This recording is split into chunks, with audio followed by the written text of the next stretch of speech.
Welcome to KamaKast, where we talk about all things culture, consciousness, and connection. Today's guest is Jenn Smukler. She spent 15 years climbing the ladder of corporate America, quietly running herself into the ground. Then she rebuilt from scratch. Today, as a certified health coach and founder of Alive Unlocked, she helps women reclaim their energy and find their way back to themselves. Let's get into it.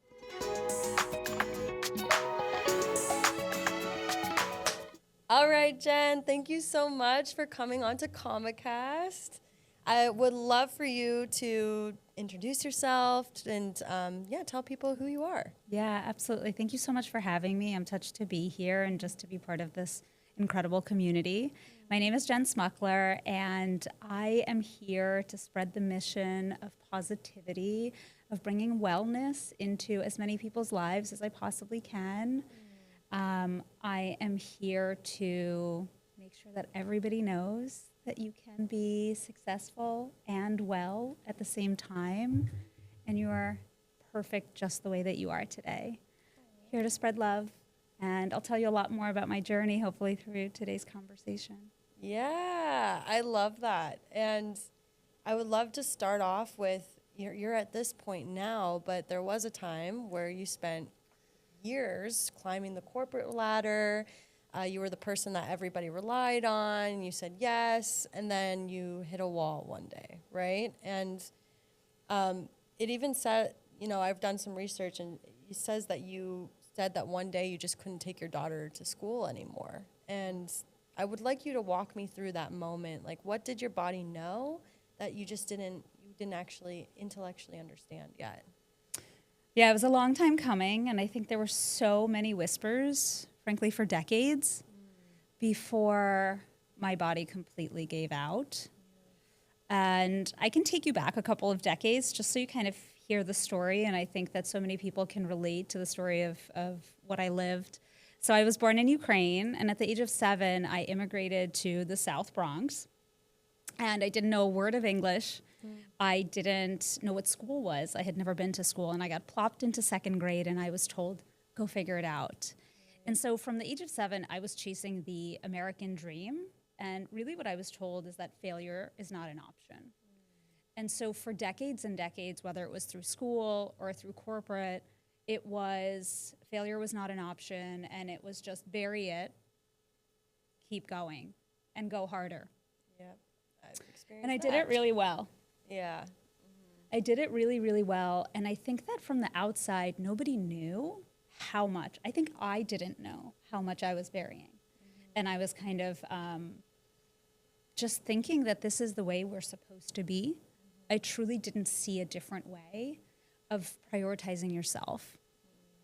And so my body, I think, had, it's these slow drips. People ask me, what is burnout? It's these slow, tiny drips, drip, drip, drip, until one day it just kind of pours over.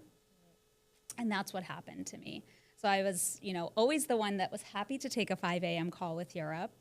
And after I got off the call, obviously hadn't eaten, had a ton of coffee, had terrible sleep because I drank too much the day before.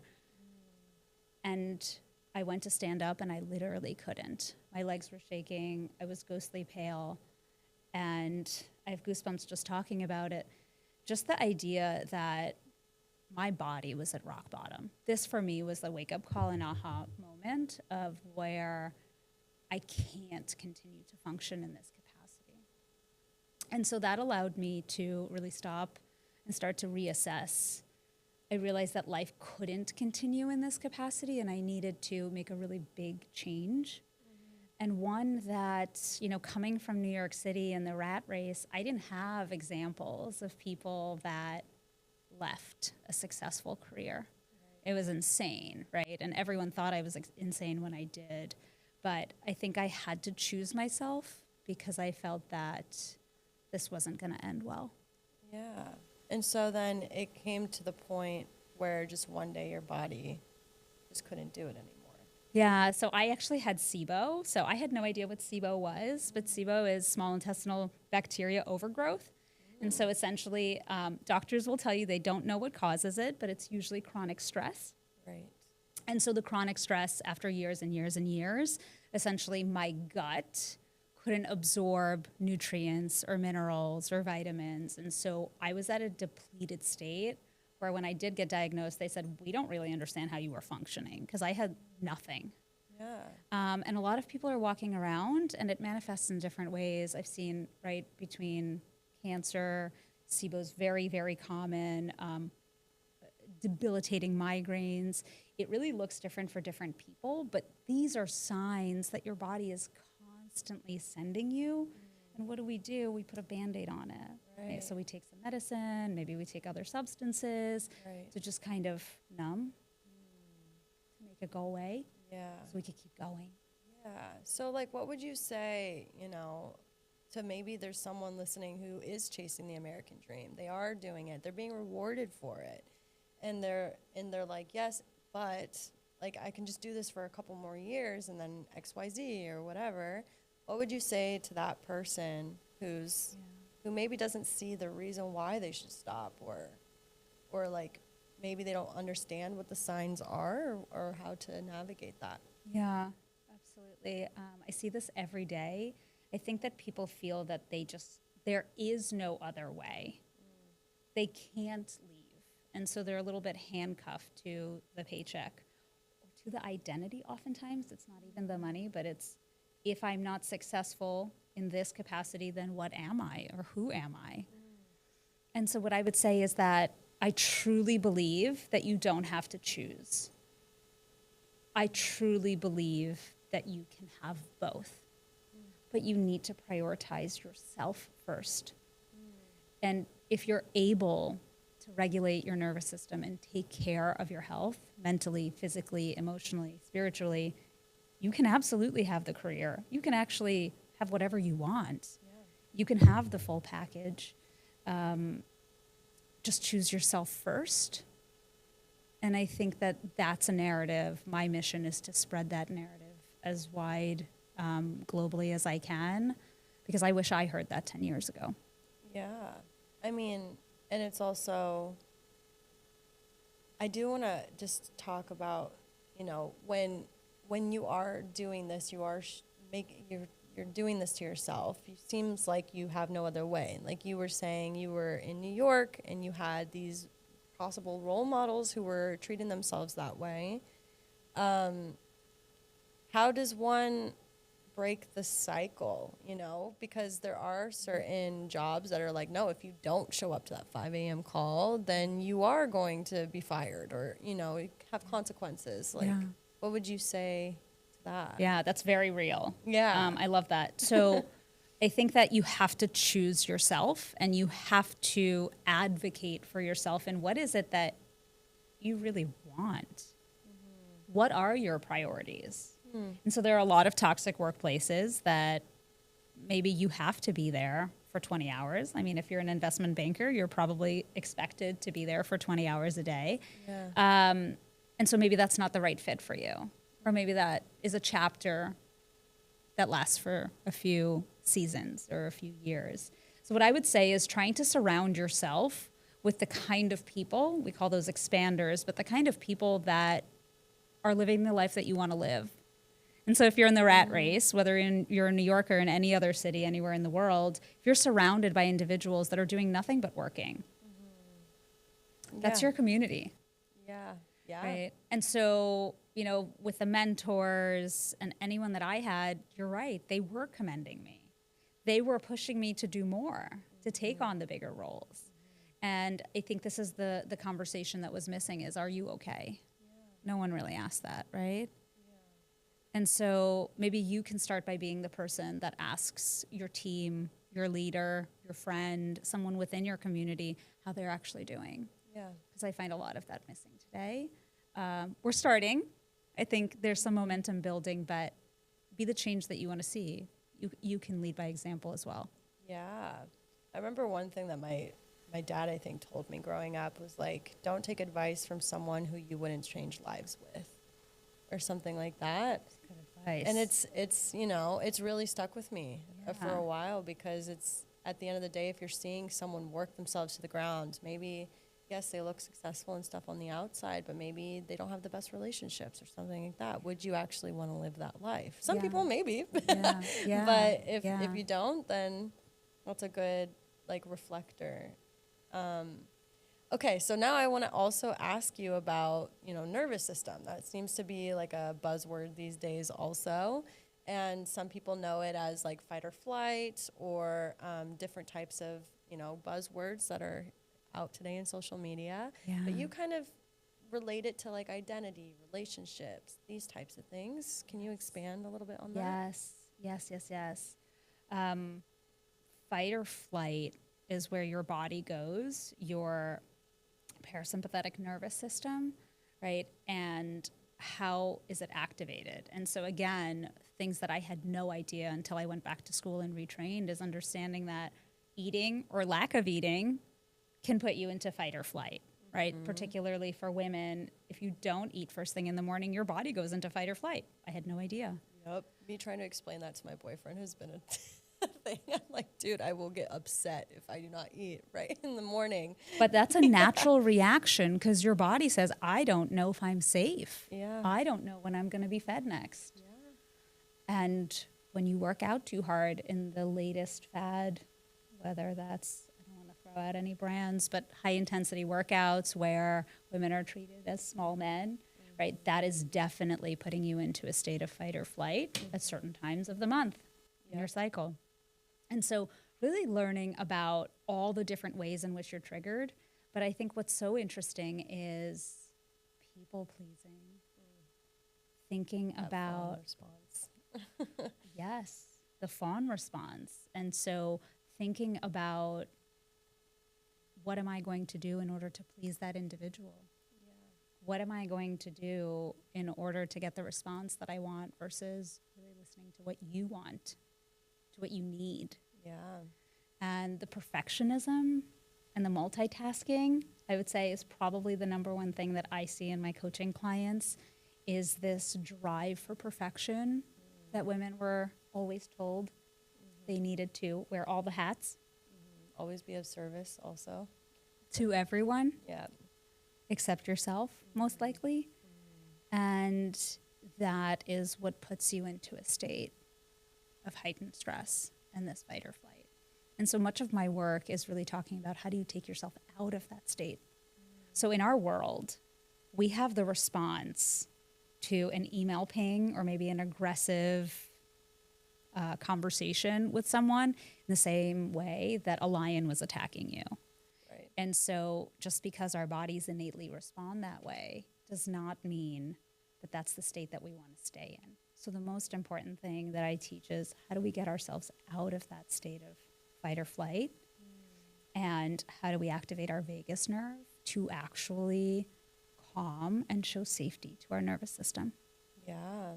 I mean, and also it's just something like, when we are in a heightened conversation and maybe someone's yelling, that's more obvious, right? Yep. Whereas, people pleasing, it doesn't seem as much, right? It seems like, oh, this person's just trying to impress this person or, and to have that knowledge that even when you're doing that, you're just as activated. I used to be a people pleaser, and the thing that made me reevaluate people pleasing was that I wanted people to like me, obviously. Of course. And when someone said like, a people pleasing is a huge form of manipulation because you're trying to create a narrative for someone else to see and kind of like give them the information without giving them the opportunity to make their own decision. I was like, oh, I don't want to do that. And that was like a huge deterrent for me, but it's also hard to put into practice. So what would you say is something for someone who maybe this is just part of who they grew up to be? Like, how would you start to put that into practice? Yeah. So I love what you just said, because to me it was like you had this mindset shift, right? Because you heard it in a different light.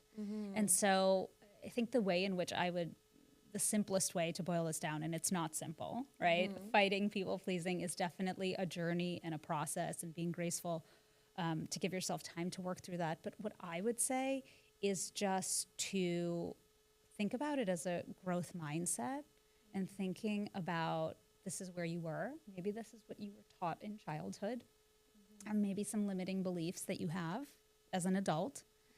I hear this all the time, right? So this is where I came from. This is what I was taught culturally. This is what was acceptable. I understand that very much, but you have the ability as an adult to change the narrative, to change your mindset, and slowly but surely chipping away at it.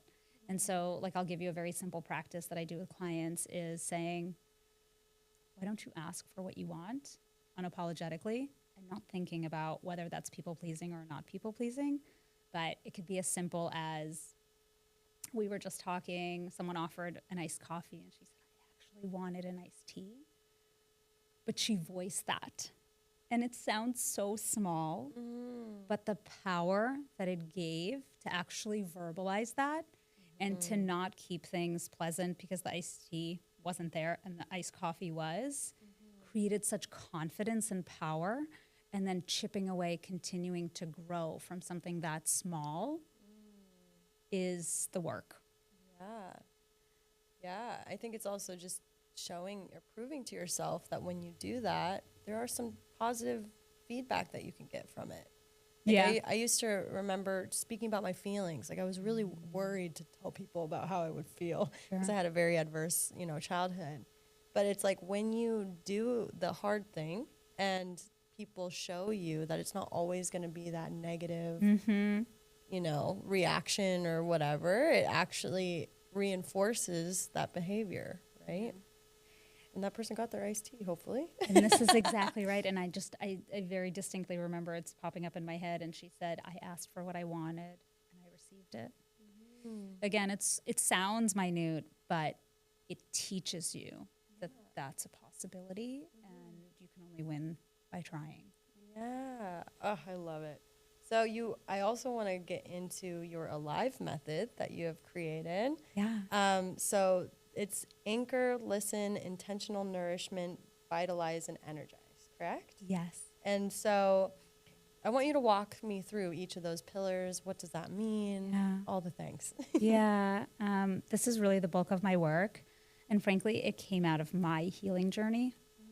So it wasn't something to market or speak about. This really was such an organic growth for me. So as I was healing, from my rock bottom that we talked about, it was so multi-dimensional, right? And so the doctors who I was very fortunate to be treated by didn't create all the other lifestyle changes that I really needed to provide. Everything we've been talking about, how do you incorporate that to really treat the stress? Yeah. Because I realized this was all caused by stress.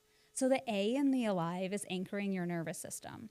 And really that's the foundation, because if you can't anchor your nervous system, none of the other things matter. Right. And so what I talk about, I'll keep things kind of high level, but what kind of dysregulation are you in? So there's top down and bottom up, meaning feeling so much you can't think or thinking so much you can't feel. So part one is actually diagnosing yourself, like where are you, right? Most people don't even ask themselves that. And so understanding where you are from a dysregulation perspective, and then what are the tools you can use in order to take yourself out of it. Talk a lot about the vagus nerve there. It's the nerve that runs from your brain all the way down into your gut. So like when we get butterflies, when we're excited, right, that's our brain sending us that message. And so I'll give very, very simple tools that anyone can activate at any point in time. Humming. Oh, yes. So powerful. Yeah. Humming in a sauna. Yes. We were talking about saunas. Humming in a sauna is just amazing. Oh, that makes me happy. Right? All the time. So I hum all the time, even if somebody else is in the sauna and they're like, who's this girl humming? Just hum. Just do it. So that's a great tool, but anything like chanting, gargling, gagging, really, really activates it quickly. And I'll leave you on a funny note, but this is a new one that I added. Sticking your tongue out for 30 to 40 seconds. Really? Activates your vagus nerve. If you repeatedly do it every day, it literally trains your vagus nerve to be stronger, and essentially then you can activate it faster almost like any other Wait, muscle. so like, Literally as like far out as you can. Doing it while you drive is my recommendation. The looks that I Really? get are so fun. that's fun. That's fun to like look at people and But do it, right? So none of this is like rocket science or complicated. So humming, stick your tongue out, those are all really, really simple ways. So that's kind of cliff notes. I'm going to Okay. date myself, but cliff notes to the A. L, this is the heavier one that people really have a hard time accessing. This is listening. So this is listening to your body. So what does that mean? So I'll keep it really brief, but listening to what you want, to how you're feeling. Are you tired? Are you hungry? Are you overwhelmed? Like, we don't even ask ourselves these questions. Again, for myself, I never asked myself any of them. I just kept going. There was no question. I would go until I, fell asleep working. A journaling practice will take you a really long way in this. So one of the first things that I would say, don't make it fancy. Get a notebook. I don't care if it's a napkin. Just start writing your thoughts down. It doesn't need to be a page. Make it 2 sentences. But start really connecting with yourself so that you can listen to yourself. Yeah, and I will say if you feel resistance to it, it's probably more reason to do it. I remember my therapist actually told me to do that. And Yeah. she had asked me to take a little notepad around and write down every time I was feeling something or whenever I would talk to myself. And I found out while doing that, first I was like, this is stupid as hell. I don't want to do this. Of course. And then when I did it though, I noticed how negative my self-talk was. And it wasn't until I did that and I saw it on paper that I realized that was a thing, a pattern of mine, right? Yeah. Everyone's different. Yeah. They might have a different type of internal monologue, but it's really helpful in a lot of ways. It almost sounds like it's too simple to be that helpful. Yeah. But it sometimes is the most helpful thing you can do for yourself, right? Yeah. A lot of what I talk about is like it's free, right? And it's not very time consuming. So it's Yeah. just all these things that you can incorporate into your life, just as long as you know that these are tools you can have in your toolkit. I love that. Okay, so I'm going to take you to the I. I know Yes. we're talking in detail. This is usually during my talks everyone's favorite because it's talking about food, intentional nourishment. And again, it's intentional, and that's the biggest part behind it. It's really thinking about what we're consuming. So that's not like the latest diet. It's not your macros, right? It's really about the intention behind the food. So maybe like when you're raiding the pantry at 9 o'clock at night, is it because you're not feeling safe? Or is it because you're hungry? Or is it because you're thirsty? So most of us don't ask ourselves that. We just kind of raid the pantry. So I'll keep it at that because the topic of intentional nourishment we can spend 2 hours on. Right. In regards to V, it's Vitalize Through Movement. And Wait, before we go on to V really quickly. Of course. Just when you were talking about intentional nourishment, so you're kind of just saying like pausing before the nourishment part and just like seeing the reasoning behind why you're doing it or why you're going for it. Yeah? it's nuanced. Right. Yes, it starts there. Got it. But there's obviously more that we could talk There's about. way Right. more that we can talk about when it comes to nutrients. Okay. And, I'm a huge believer that food is medicine and there's just so much we can do for ourselves with food. Sure. But I think it starts with the intentionality of like, sometimes we're just like literally running and eating. Yeah. And so how is your food being processed? We're hating ourselves for eating that donut. Yeah. How is that being processed? And so a lot of that is really the intention. So it starts with that. And then we build on, hydrating, right? Like teaching people how much they need to drink and eating. Everybody eats differently. And so I never talk about formulas. It's more so about what feels right for you. Try it on and see what fits. And that's different for everyone because we're so bio-individual. Okay, cool. Thank you. All right, Yeah, now of we can course. go to the I mean, V. we can I get was out like- of control I with was food. like, wait, hold on, I have a question. I mean, I do food like demos and all that good stuff. So we can talk about food all day long. Yeah, I love to that. eat. So we'll jump to V, and that's Vitalize Through Movement. And this is, again, changing the narrative from exercise. And I have to, do I want to, move. And so this comes to women say to me, I have to go and run 3 miles because I ate out and ate an extra piece of cake yesterday. Right. And so there's so much friction in that relationship with movement, and maybe not even doing what you want to do. Maybe you love to swim or rollerblade. You know, I have a client that loves to belly dance, but she doesn't want to go lift weights at the gym. So really finding what fits you and loving the relationship with movement and building that into your day. You know, most of us are just too sedentary in today's world. And so how do we really build for that? Yeah, for me, it's just I love working out. Like I grew up very active, but now I have a job where I'm sitting a lot, and it's taking a lot of my time and sometimes energy to the point where I don't even want to go, even though I know I love it. And every single time I go, it's great, but it's hard to get there. What would you say to like those people who are me specifically? Like, what would you say for that? Because the want and the desire is there, but make it small. So like anything that I say, make it so small you can't fail. So don't go to the gym for an hour because maybe you're just too tired and you don't have that today, right? But how do you build in these micro breaks? So maybe, I know it's going to sound crazy, but I like to keep things fun. While the coffee's brewing, if you brew coffee, do some air squats. Yeah, that's nice. Once an hour, get up and do some lunges, right? Maybe you're not going to get to the gym every single day and make it this formality, but maybe instead of meeting a friend for a drink, you meet them for a walk. Like we go on dates and play pickleball. Like, how do you actually incorporate it into your life where it's fun, right? And in bite-sized pieces that's manageable for you. Start there, and then you can always grow. Oh, I love it. Okay. I'm learning so much. Okay. And so then your last one, E, Energize. Yes. So this is a good one. It's there's a duality here. And I think that people relate to one or the other, but it's energized through sleep and social connection. And so the reason that I kind of had to sneak that second one in there is because it's so incredibly important. So sleep starts with what you do the day before, way before we're thinking about sleep. So this is one of those cases that I typically prescribe a little bit more of a formula of like what you need to do when you stop drinking caffeine, when you stop eating, when you start, stop working. Like I would fall asleep with my laptop on top of me. Not great for your sleep quality. So talking really about how do you prioritize sleep like your most important meeting.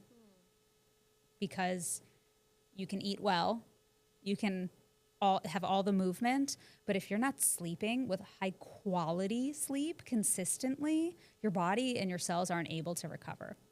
And so it's so important. I think there's a lot more research and a lot more coming out about sleep nowadays, which I'm really encouraged by, but really paying attention to it because it's so critically important. Also, as I talk to professionals, making these critical decisions. The way in which your brain fires when you're rested versus when you're not, and you have that grogginess, you're just not able to make as sharp and critical of a decision as you could rested. But social connection, again, is so important. And I think in today's world, we're lacking it so much.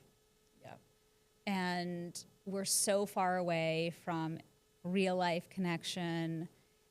The loneliness is truly an epidemic. I'm sure you've seen the Surgeon General says it's like close to a pack of cigarettes a day is the danger of loneliness. And so really talking about how in bite-sized pieces, again, everything is really, really small, but a practice that I'll share that I do every day is when I walk my dog, I don't look at my phone and I say hello. I know. Sometimes people jump. I kid you not. Like grown men sometimes jump when I smile and say good morning. Because nobody does that. And we're all walking next to each other and just not connecting and socializing. Say hi to the mail carrier. If you see them, to a neighbor. Just maybe don't order your coffee online and come in and actually connect with a barista. I know it sounds so small. Leave a voice note for your friend versus a text. There's a difference just hearing each other's voices. Yeah. And so it's these tiny little moments of connection that will make you feel so much more alive. Can I ask you a question about the sleep portion of it? Absolutely.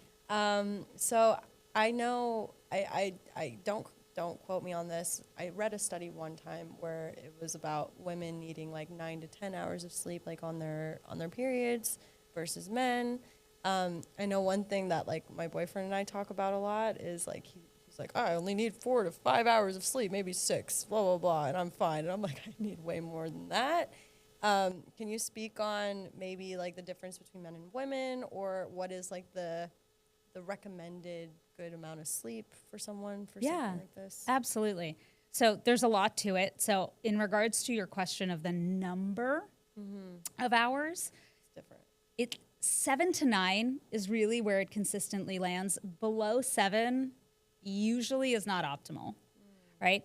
But what we're talking about is the consistency of it, right? So all of us can do one night, maybe 2 nights, maybe a rager, right? Sure. But it's about the consistency of your sleep, but it's the quality of it. So I think oftentimes people talk about, oh, I slept for 7 hours, but what was that sleep? Again, I wear an Oura ring. I think people wear all sorts of devices to measure, their biometrics. But looking at your REM, looking at the disturbances, looking at your HRV as you're sleeping, like, are you actually resting? Oftentimes we could be in bed for 7 hours, and so you think you had 7 hours of sleep, but you might have had like 5.5 because of the disturbances. The other thing, again, there's a lot here, but what I'll add is the consistency of the hours that you sleep is almost as important as how many hours. So what that means is, let's say you have a job where you get up at 5 a.m. during the work week, but you sleep in till 10 or 11 on the weekends. It's so disruptive to your body. So you actually need a lot more consistency. That's how your body operates in the most effective way possible. Well, I gotta change some things then. So, Because I'm definitely, in that realm. Okay. yeah. Thank you for telling me that. Of I was course. like, oh, I want to know All more. I want to do is spread the wealth. Yeah. And so then you were also, the second thing was social connection and getting to these points of, creating that within your life and maybe doing something outside of your comfort zone. Is there any, like, for someone who might think that even saying hello to someone on the street is a really hard ask, what would you recommend for the babyest of steps? Yeah, for the introverts. Yeah. I know those well. My daughter's an introvert. So start small, right? So what are you comfortable with? Maybe it's sending like literally a text message to a friend that you haven't spoken to. That can be connection for you, right?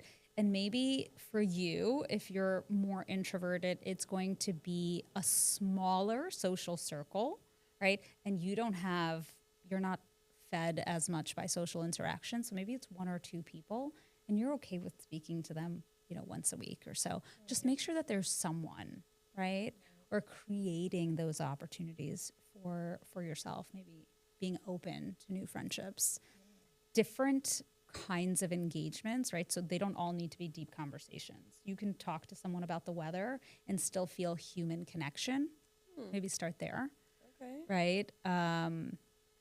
Put yourself into an environment where you have to talk to someone like at a register, right? Or when you're ordering something, and just start with those baby steps and build on top of it. Okay, I love that. And I definitely want to talk more about, the talk that you're going to be bringing to Kama very soon. But before we get there, I know we were talking about corporate burnout and stuff like this and what led you to creating these methods and whatnot. I am very curious because you seem so knowledgeable about like nervous system regulation, the vagus nerve, but you were in corporate at one point. So, and was it the burnout that caused you to come to this part in your life, or how did that work out? Yeah. So I think, just kind of going back to that really low point, what I call my aha moment, I realized that a really major change needed to happen. And I knew I was burnt out. I just didn't see a way out, right? Like we talked about. And so when I started to really assess and think about what can I do with my skill set, I led large sales organizations and essentially saved corporations hundreds of thousands of dollars. And I said, there has to be more. But how do I use my skill set, right? And I think this pivot a lot of people are talking about in today's world. Everyone over 35 seems to be wanting to pivot out of corporate nowadays. And so to those, I say, think about what it is that you really love to do. So I didn't necessarily love saving a corporation $100,000. What I really loved is talking to the client and getting to understand them. I really loved coaching my team, mentoring, and that led me to coaching. And so I essentially blew up my career and went back to school and trained as a holistic health coach at the Institute of Integrative Nutrition, and essentially have just been devouring as much information as I possibly can, continuing my studies. I truly believe that my purpose here is to help others see that path forward that I really didn't see. And I didn't feel that it was optional to me at my rock bottom to continue to be in corporate. I think my message now is that you can stay. You don't have to blow up your life, but you have to start making changes. Right. And then you can stay. I'm sure there are so many people that are passionate about what they're doing. It's about having the and. And so a lot about what I talk about is the ambition and your health. I think everyone is worthy of wellness, but it's about making it a priority very intentionally. Yeah. And so you work with these types of people, right? With those high achieving people, the yes people, the ones that are constantly saying yes and being the resourced one, usually, right? From other people's perspectives. Yeah. And what would you say, especially because burnout can leak into not only their corporate job and not only their health, but maybe even their bedroom or in the bedroom, or like how they connect to people. Absolutely. Can you talk about how that manifests, or like what that looks like? Yeah. I love that you just said that. I think I used to live in a place where I thought there was corporate Jenn that was really, really serious. And then there was fun Jenn, and then there was wife Jenn. And I think it's all one life.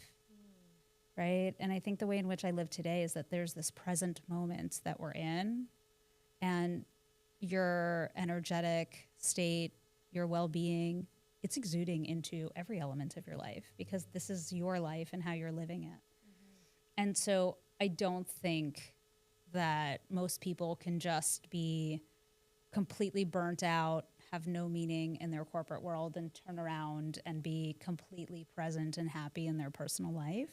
I think that's typically likely, a mask. And so the way in which I think about it, I work with women that don't even have careers but are burnt out. So you can be burnt out from so many different things. The sandwich generation of taking care of elderly parents, taking care of children, taking on all the responsibilities again because you are the yes person and there for everyone and everything.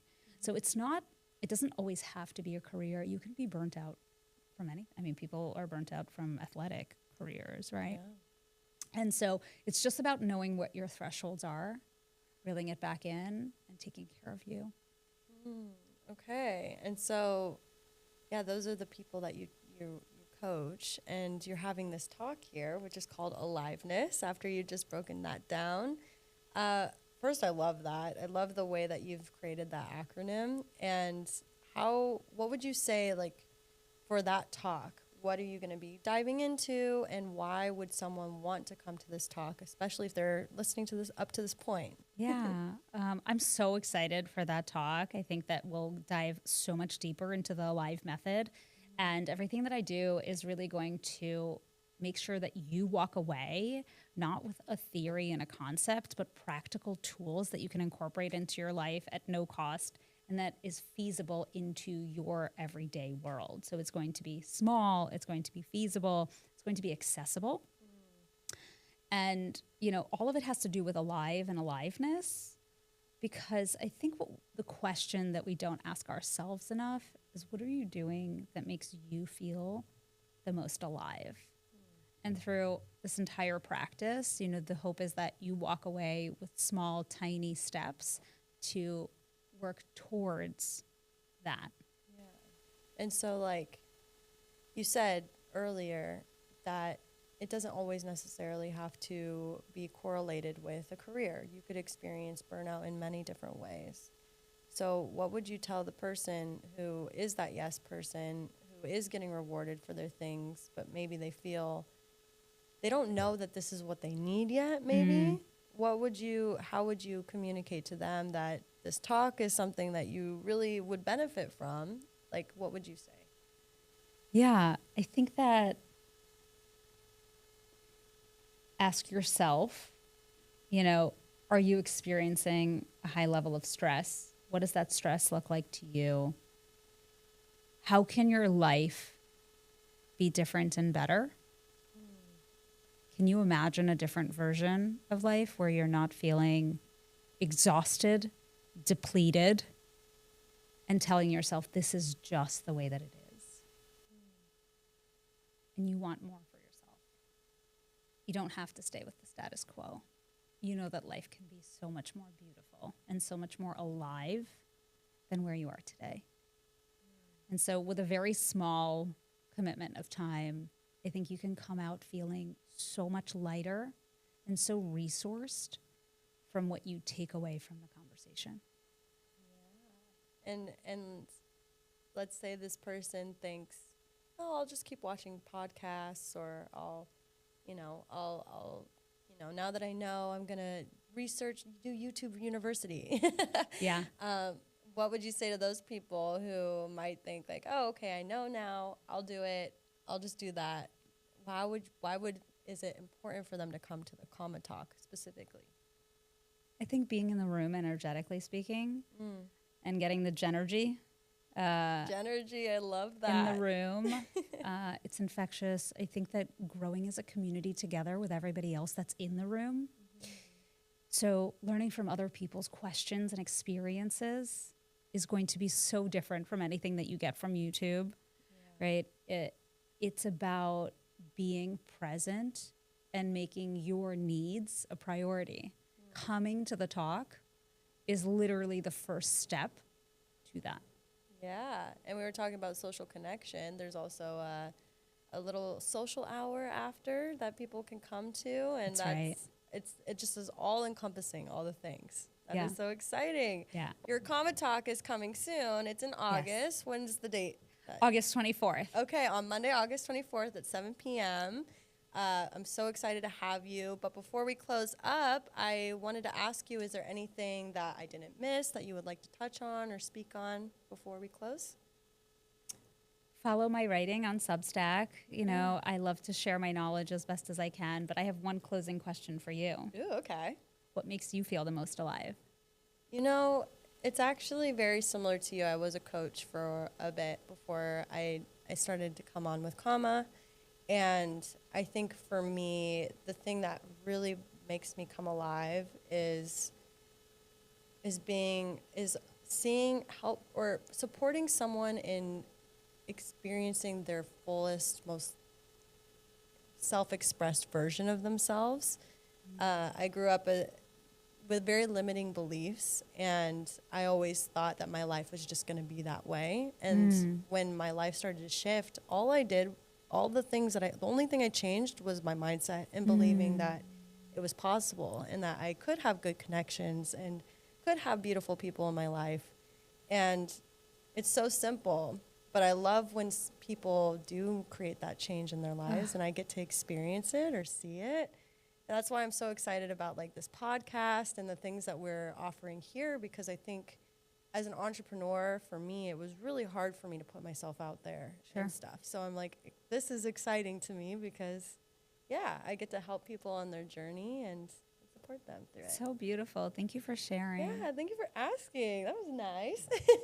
Love it. Thank you for having me on. Of course. And so you mentioned your Substack. Is there anywhere else that you would recommend people to come and connect with you, or? Yeah, I'm kind of everywhere. I'm on Instagram, I'm on Facebook, I'm on LinkedIn. I share a lot, but I've been really passionately writing on Substack, which is super new for me.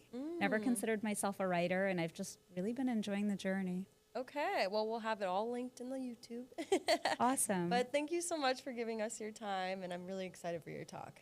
Thank you. Looking forward to it. Yay.